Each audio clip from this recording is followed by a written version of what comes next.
అందరికీ నమస్కారం. జ్యోతిష శాస్త్ర ప్రకారంగా చాలామంది నవరత్నాలు వాడుతుంటారండి. ఈ నవరత్నాల గురించి మీకు చిన్న ఒక ఐడియా ఇస్తున్నాను. ఎందుకంటే చాలామందికి ఎన్నో నెగెటివ్స్ జరిగి నా దగ్గరికి వచ్చారు. ఏంటో ఎందుకో ఈ రత్నం పెట్టిన తర్వాత మాకు ఇలా అయింది అలా అయిందని నష్టాలు చెప్పడం మొదలుపెట్టారు.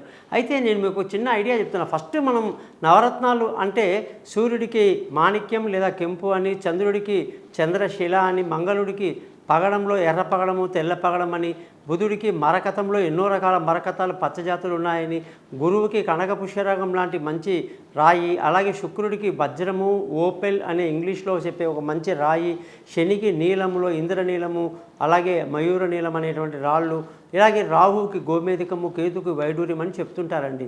మరి చాలామంది చేతిలో ఏవేవో రాళ్ళు పెట్టుకొని తిరుగుతుంటారు. వాళ్ళకి ఏందో ఫ్యాషన్ లాగా ఏదో మనం బట్టల షాప్కి వెళ్ళి మనకు నచ్చిన బట్టలు ఏదో వేసేసుకొని కొత్తగా ఉంది వెరైటీగా కనిపిస్తాం నలుగురికి అంటే అది ఓకే, 2 రోజులు వేసుకుంటాం చినిగిపోతుంది. కానీ ఈ నవరత్నాలు పెట్టేసుకొని ఈ లేనిపోని ప్రాబ్లమ్స్ ఎన్నెన్ని ప్రాబ్లమ్స్ అంటేనండి, ఫస్ట్ ఆఫ్ ఆల్ ఈ రాయిలో నెగిటివిటీ బాగుంటాయి. అవి భూగర్భంలో ఎక్కడో దొరుకుతాయండి. వాటి వెలికి తీసినప్పుడు వాటిని క్రష్ చేసి దాన్ని కట్ చేసి 3 క్యారెట్ 4 5 క్యారెట్ అలా క్యారెట్ వైజ్ కట్ చేస్తారు. మంచి డిజైన్లో ఉంటాయి ఆ రాళ్ళు. ఇవన్నీ కూడా దొంగచాటుగా జ్యువెలరీ షాప్కి పెద్ద పెద్ద మాల్స్కి వెళ్తాయండి. అక్కడంతా కూడా వాటికి చాలా నెగిటివిటీ ఉంటుంది, ఖర్చు అధికంగా ఉంటుంది. దాన్ని కొనుక్కొచ్చి అలాగే పెట్టేసుకుంటారండి రాళ్ళల్లో. అది చాలా చాలా తప్పండి. ఎందుకంటే ఇది సాక్షాత్తు నవగ్రహాల యొక్క ప్రభావం వల్ల భూమి మీద మనకు వస్తాయన్నమాట. వీటిని శుద్ధి చేసిన తర్వాత తీసుకొచ్చి దాన్ని చక్కగా జపాలు చేయాలి. పాలల్లో నీళ్ళల్లో కడిగి చాలా శుద్ధి అంత కార్యక్రమాలు ఉంటాయి. ఒరిజినల్ సర్టిఫికెట్ ఉందా లేదా చెక్ చేసుకొని వాటి బరువు అంతా చూసుకొని దానికి తగినట్టుగా జపాలు చేయటం, ఆ తరువాత దానిని ఎవరు ఏది వేసుకోవాలనేది చాలా ఇంపార్టెంట్ అండి. కొందరు మా నక్షత్రం ఇదని చెప్పేసి పెట్టేసుకుంటారు, మా రాశి ఏంటి అని పెట్టేసుకుంటారు, కొందరు మా లగ్నం అని పెట్టుకుంటారు, కొందరు మాకు జరుగుతున్న దశ అని పెట్టుకుంటారు. కొందరైతే మేము రాజకీయంలో పైకి రావాలంటే గోమేధికం ఇచ్చారండి ఎవరు.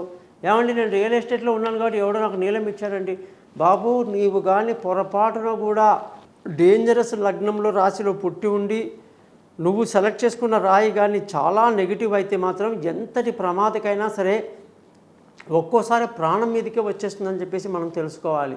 మంచి పండితులని మీరు కన్సల్ట్ చేయాలి. ఎందుకంటే ఇంత కష్టపడి ఇంత విలువైన రత్నాలు పెట్టుకునేటప్పుడు మీరు ఒక మంచి జ్యోతిష్యుని కన్సల్ట్ చేసి, సార్ ఈ రాయి ఎందుకు పెట్టాలి, దీనివల్ల నాకు వచ్చే ప్రయోజనాలు ఏమిటి, నేను ఏ వేలికి పెట్టాలి, దీనికి ఏ రోజు పెట్టాలి, ఏ మంత్రం చదవాలి, ఏ ధాన్యాలు నవధాన్యాల్లో ఏది దానం చేయాలి, అలాగే ఏ దేవుణ్ణి పూజించాలి, ఇవన్నీ కూడా నవరత్నాలకు సంబంధించిన సబ్జెక్ట్ చాలా పెద్దదన్నమాట.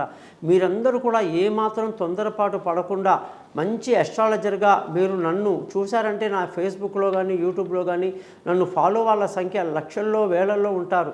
అటువంటి వాళ్ళని మీరు సెలెక్ట్ చేసుకోవడం మీకు మంచిది. మీరు నా యూట్యూబ్ చూడండి, ఫేస్బుక్లో నా పేజ్ పేరు శ్రీనివాస జ్యోతిష్య నిలయం అని అంటారు. అలాగే thesimple.astrologer.com అని చెప్పేసి యూట్యూబ్ చెప్తున్నా, ఇందులోకి వెళ్ళి చూడండి. ఎంతోమంది నన్ను ఫాలో అవుతూ ఉంటారు.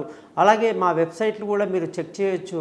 మీకు అనేక రకాల సలహాలు మంచి సూచనలు ఇవ్వటమే కాదు, మీ దశ దిశ మొత్తం మారేటట్టుగా కూడా అనేకమైనటువంటి మంచి రత్నాలను మీకు సెలెక్ట్ చేయటం, అది ఎందుకు పెట్టాలి, దేనివల్ల లాభం ఏమిటి అనేది కూడా మీకు వివరంగా చెప్పేటువంటి బాధ్యత నేను తీసుకుంటాను.